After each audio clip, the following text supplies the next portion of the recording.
સંકલન સમિતિના 11 ગામના દરેક સભ્યો હાજર છે।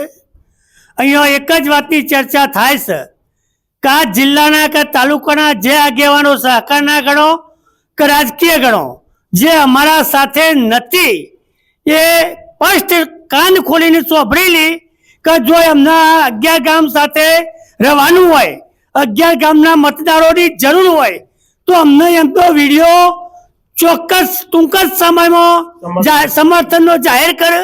નકર અમે નક્કી કર્યું છે કે 11 ગામ 4 ઝોનમાં વહેંચાવાના છીએ અને 4 ઝોનની અંદર ચૂંટણીના પ્રચારમાં સહકારની હોય કે સરકારની હોય તો અમે જોરદાર વિરોધ કરી અને અમને એરોન કરવાના છીએ। એમાં કોઈ શંકાએ સ્થાન નથી। એટલે જે કોઈ આગેવાનો હોય એ પોતાનો અભિપ્રાય સ્પષ્ટ કરી અમને સંદેશો મોકલાવો। આજ રોજ હુડા સંકલન સમિતિની બેઠક મળી હતી। બેઠકમાં આજે એવો નિર્ણય લેવામાં આવ્યો છે આગામી દિવસોમાં તારીખ 12/12/2025ના દિવસે હિંમતનગર બંધનું એલાન આપવામાં આવે છે। પહેલા અગાઉ પણ હિંમતનગર બંધનું એલાન આપ્યું હતું, અમુક સંજોગો અમુક કારણોના લીધે એ કાર્યક્રમ આપણે સ્થગિત કરેલો હતો। આ ફરીથી દરેક વેપારી મિત્રોને અમારી નમ્ર વિનંતી છે, બે હાથ જોડીને એક હુડા સંકલન સમિતિથી હું અપીલ કરું છું કે 12 તારીખે તમામ હિંમતનગર બંધ રહે તેવી મારી આપ સર્વેને બે હાથ જોડીને વિનંતી છે। આજે હુડા સંકલન સમિતિની એક મીટિંગનું આયોજન કરવામાં આવ્યું હતું, જેના ભાગરૂપે હુડા સંકલન સમિતિના દરેક ગામના સભ્યો અહીંયા ભેગા થયા હતા। એમાં અમે એવું નક્કી કર્યું છે કે 11 ગામના દરેક વ્યક્તિએ પાક રક્ષણ અને જમીન રક્ષણ માટે બંદૂકનું લાયસન્સ પણ અમે માગવાની તૈયારી બતાવી છે અને એના ભાગરૂપે આગળ અમે કાર્યક્રમ આપવાના છીએ। અને એ પછી અમે એવું નક્કી કર્યું છે કે 12/12/2025ના રોજ એક હિંમતનગર શહેર બંધનું એલાન પણ આપ્યું છે, જેમાં સર્વે વેપારી મિત્રોને બે હાથ જોડીને વિનંતી છે કે આ બંધના એલાનમાં આ 11 ગામના ખેડૂતોને મદદરૂપ થાય। ખાસ કયા પ્રકારની રણનીતિ રહેશે? સરકારે જે તમારી માંગણી હતી એ સંતોષી નથી, કયા પ્રકારની રણનીતિ આગળ વધશે? હવે જે પણ રણનીતિ હશે, આંદોલન આખું હવે ઉગ્ર આંદોલન જવા તરફ જઈ રહ્યું છે। હવે એકદમ અમારી મર્યાદા પૂરી થઈ ગઈ છે।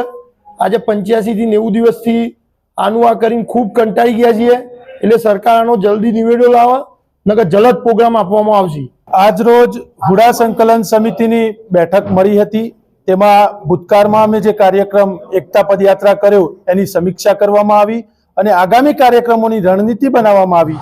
અમારા 11 ગામના ખેડૂતોના પ્રતિનિધિ તરીકે સંકલન સમિતિના જે સભ્યો છે એ પોતપોતાના ગામોનું રિપોર્ટિંગ લઈને આવ્યા, ત્યારે તમામ ગામોએ એક સૂરે નક્કી કર્યું છે કે હવે આપણું આંદોલન ધીમું પાડવાનું કે ઠંડુ પાડવાનું થતું નથી। હુડા રદ થયાનો કાગળ હાથમાં ના આવે ત્યાં સુધી જલદ કાર્યક્રમો આપવાના છે। એના ભાગરૂપે આજે 2 કાર્યક્રમોની જાહેરાત અહીંયા સંકલન સમિતિ દ્વારા કરવામાં આવી છે। એમાં પહેલો કાર્યક્રમ જે સૂચિત કાર્યક્રમ છે કે ભાઈ અમારી ભવિષ્યમાં જમીન જવાની છે, અમારો પાક બગડવાનો છે, તો પાક સંરક્ષણ માટે સરકારે એક જોગવાઈ કરેલી છે। કલમો હેઠળ અમે એક હથિયાર માંગવાની જોગવાઈ છે, તો અમે પાક અને જમીન સંરક્ષણ માટે એક હથિયારની માગણી માનનીય કલેક્ટર સાહેબ શ્રી જિલ્લા મેજિસ્ટ્રેટ છે એમની સમક્ષ અમારા ગામડાઓમાંથી જે પણ ખેડૂતો એમાં જે તૈયારી બતાવી છે બધા પાક સંરક્ષણ માટે લગભગ 1000 જેટલા ખેડૂતો એનું હથિયારની માગણી મૂકવાના છે। બીજો કાર્યક્રમ હિંમતનગર બંધનું એલાન જે અમે ભૂતકાળમાં જાહેર કર્યું હતું, ખૂબ સારું પ્રતિસાદ અમને એ વખતે મળ્યો હતો, પણ સંજોગો વસાત અમારે કાર્યક્રમ બંધ રાખવાનો થયો હતો। અમે ફરીથી તમામ વેપારી એસોસિએશન અને હિંમતનગરના તમામ વેપારીઓને બે હાથ જોડી વિનંતી કરીએ છીએ કે આ ખેડૂત માટે એક દિવસ તમે બંધ રાખશો, કારણ કે ખેડૂત અને વેપારી સિક્કાની બે બાજુ છે, એકબીજા વગર રહી નથી શકતા, કારણ કે બંને એકબીજા પર પૂરક છે। તો ખેડૂતો વેપારીને વિનંતી કરી રહ્યા છે કે અમારા માટે એક દિવસ સજ્જડ બંધ પાડી આ હુડાના આંદોલનમાં ખેડૂતો માટે સમર્થન જાહેર કરે।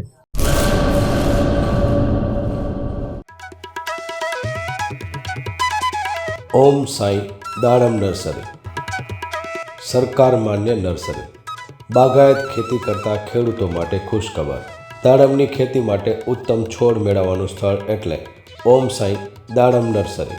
દાડમના સિંદૂરી ભગવા અને સુપર ભગવા છોડ હાજર સ્ટોકમાં। સારી ગુણવત્તાના બિયારણમાંથી તૈયાર કરવામાં આવેલા દાડમના છોડ મેળવવા અવશ્ય એકવાર મુલાકાત કરો. કચ્છ ગુજરાતમાં કોઈ પણ સ્થળે ડિલિવરી કરી આપવામાં આવશે. ઓમ સાઈ નર્સરી, અસ્તગામ, તાલુકો રાહાતા, જિલ્લો અહમદનગર, મહારાષ્ટ્ર. સંપર્ક જિગ્નેશ સેંગાણી 8469693569 તેમજ 9985263638.